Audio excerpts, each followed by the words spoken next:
छतज नयन उर बाहु विशाला, हिमगिर निभ तनु कछु एक लाला। यहाँ दसानन सुबट पठाए, नाना अस्त्र शस्त्र गहि धाये।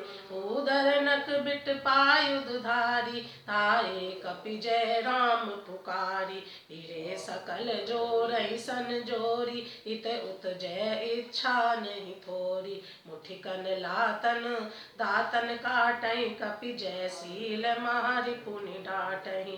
मारु मारु धरु धरु धरु मारु, शीस तोरि गहि भुजा उपारु।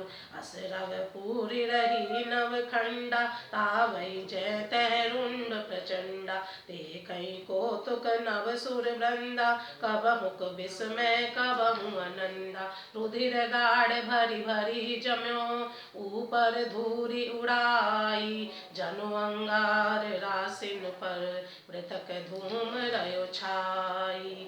उनके लाल नेत्र, चौड़ी छाती और विशाल भुजाएं हैं। हिमाचल पर्वत के समान उज्जवल गौरवर्ण शरीर, कुछ ललाई लिए हुए है। इधर रावण ने भी बड़े बड़े योद्धा भेजे, जो अनेक अस्त्र शस्त्र लेकर दौड़े। पर्वत, नख और वृक्ष रूपी हथियार धारण किए हुए वानर श्री रामचंद्र जी की जय पुकार कर दौड़े। वानर और राक्षस सब जोड़ी से जोड़ी भिड़ गई। इधर और उधर दोनों और जय की इच्छा कम न थी, अर्थात प्रबल थी। वानर उनको घूंसों लातों से मारते, दांतों से काटते। विजयशील वानर उन्हें मारकर फिर डांटते भी है, मारो मारो, पकड़ो पकड़ो, पकड़कर मार दो, सिर तोड़ दो और भुजाएं पकड़कर उखाड़ लो। नवों खंडों में ऐसी आवाज भर रही है। प्रचंड रुंड धड़ जहां तहां दौड़ रहे हैं। आकाश में देवता गण यह कौतुक देख रहे हैं। उन्हें कभी खेद होता है और कभी आनंद। खून गड्ढों में भर भर कर जम गया और उस पर धूल उड़कर पड़ रही है। वह दृश्य ऐसा है मानो अंगारों के ढेरों पर राख छा रही हो। घायल वीर बिराजहि कैसे, कुसुमित किंसुक के तरु जैसे। लक्ष्मण मेघनाथ दो जोधा, फिरहि परस पर करि अति क्रोधा। एक ही एक सकई नहीं जीती, निशिचर छल बल करहि अनीति। क्रोध वहंत तब भयहु अनंता, पंजहु रथ सारथी तुरंता। नाना विधि प्रहार कर शेषा, राक्षस भयहु प्राण अवशेषा। रावण सुत निज मन अनुमाना, संकट भयहु हरई मम प्राणा। वीर घातिनी छाड़े सांगी, तेज पुंज लक्ष्मण उर लागी। मूर्छा भई शक्ति के आगे, तब चली गयो निकट भय त्यागे। मेघनाथ समकोटि सत, जोधा रहे उठाई। जगदाधार शेष किमी, उठे चले खिसियाई।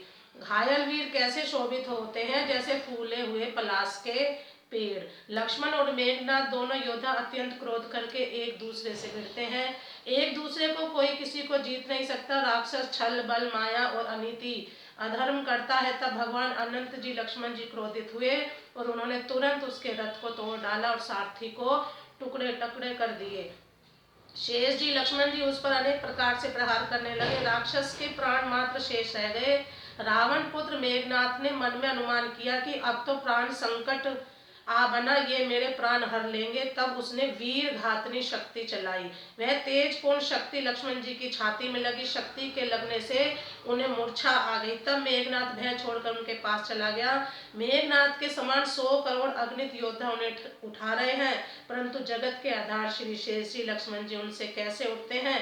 तब वे लजा कर चले गए। सुन गिर जा क्रोधाग्नल जासु, जा रही भुवन चारि दस आसु। सतसंग राम जीत को ताहि, सेवै सुर नर अग जग नाही। यह को तूहल जानई कोई, जा पर कृपा राम के होई। संध्या भई वीरी दो बाहनि, लगे संभारन निज निज आनी। व्यापक ब्रह्म अजित भुवनेश्वर, लक्ष्मण कहाँ बूझ करुणा कर। तब लगी ले आयऊ हनुमाना, अनुज देख प्रभि अद दुख माना। जामवंत कह वेद सुसेना, लंका रयहि को पठहि लेना। धरि लघु रूप गयऊ हनुमंता, आनेऊ भवन समेत तुरंता।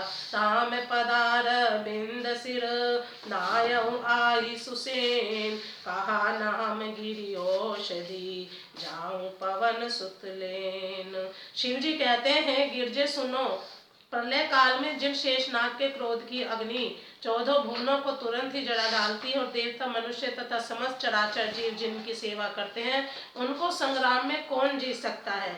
इस लीला को वही जान सकता है जिस पर श्री राम जी की कृपा हो। संध्या होने पर दोनों ओर की सेनाएं लौट पड़ी। सेनापति अपनी अपनी सेनाएं संभालने लगे। व्यापक ब्रह्म अजय संपूर्ण ब्रह्मांड के ईश्वर और करुणा के खान श्री रामचंद्र जी ने पूछा लक्ष्मण कहाँ है।